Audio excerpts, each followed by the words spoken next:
That is not dead which can eternal lie, and with strange aeons, even death may die. These words have been immortalized by many film creators like Christoph Gans and John Carpenter. Novelists like Stephen King and Neil Gaiman have also used this Lovecraftian eldritch phrase.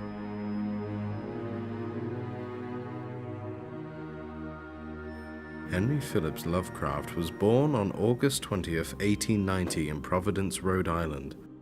In 1893, his father had violent hallucinations which caused him to be committed to an asylum. It was this and his clear love for the works of Edgar Allan Poe that inspired Henry to write such stories as The Call of Cthulhu, Shadow over Innsmouth, which introduced iconic creatures like Cthulhu, Azathoth, Nala Hotep, and the Shoggoths. Through a series of letters to his dear friend Reinhard Kleiner, he detailed how the works of Gustav Doré had caused him to have several nightmares that would eventually also inspire these tales.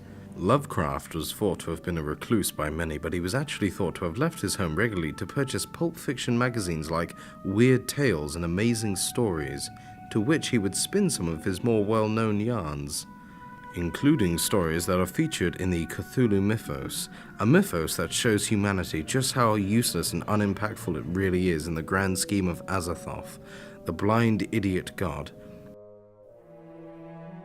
It is this mythos that is thought not only to have inspired his generation, but many generations after as well.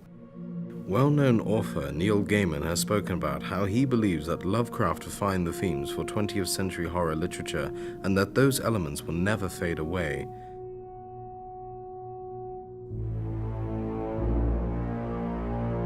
Even Academy Award-winning director Guillermo del Toro has said on several occasions that he is able to tell the audience about the scale of man in the cosmos to bring a sense of indifference and dread. Lovecraft's work has proven that it can stand the test of time and can influence other writers and content creators, but one of the most unique influences is Nat Nelson, who created the video game adaptation of Lovecraft's The Whisperer in Darkness. I wanted it to have the spirit of the time it was being made in and also be true to Lovecraft's vision, and so what I did was not just go back and read Lovecraft's writing, but to read the writing that was inspired by Lovecraft. So I read a lot of modern adaptations of Lovecraftian work.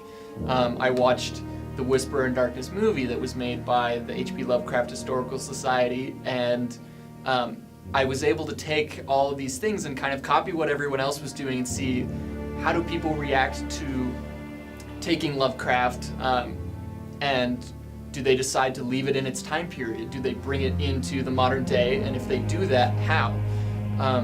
One of my biggest inspirations was the comic book Neonomicon by Alan Moore and Jason Burroughs, which is an example of a modern-day Lovecraftian adaptation that is so disturbing, so original, while also tying back to the work in a way that is clever and insightful and speaks to the times.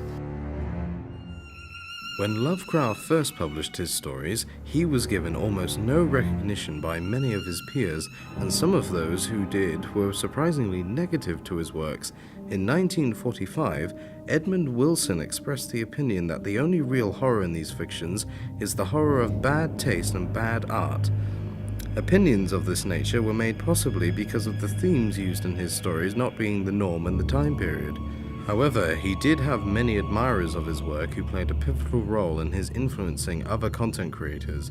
These admirers consisted of people like August Derleth and Donald Wandry, who were determined to allow his work to be preserved by creating a publishing firm named Arkham House. Through these efforts, the works of H.P. Lovecraft are still being discovered to this day and will inspire content creators for even more generations. His inspirations could even inspire people who will go on to inspire even more people, themselves causing a long line of inspiration to come.